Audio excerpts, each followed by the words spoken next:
So I had an interesting question from Sean, who's in the online Beyond the Basics course. He broke his right collarbone. So his right arm is out of the question, and he's asking, if he only has one arm, what are some good things to practice? And that's a great question. And one of them, and it happens to be his non-dominant arm, so that's particularly useful. So Sean, one thing from the first thing I think about is isolations. Isolation takes a lot of practice and a lot of fine-tuned practice, but in the end, all the things you do are only going to be as good as your weaker arm. So to this day, it's my left arm that slows me down a little bit in all of the isolation yumminess.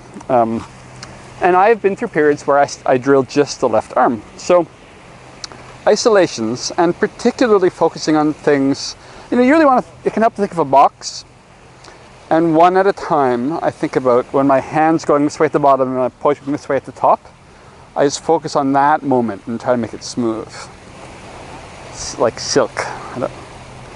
And then when the hand's going up, the poids going down, I work on that. And when the hand's at the top and the poids at the bottom, I sort of focus on that.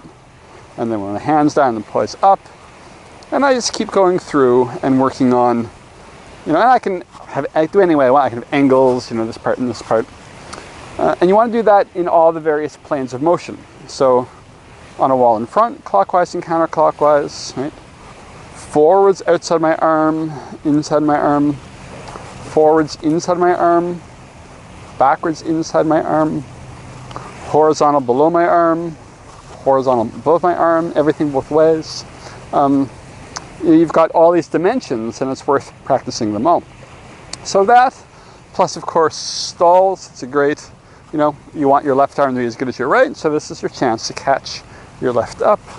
You can practice all your stalls, and again, it helps to have, stand in a hallway where you've got a wall on either side, or have an actual beam or a post here, and you can really start to understand how to start banging off really good stalls. Now, this is my left arm, and my left arm isn't as good as my right to this day, so this inspires me to remember to go back and practice my left arm a little more.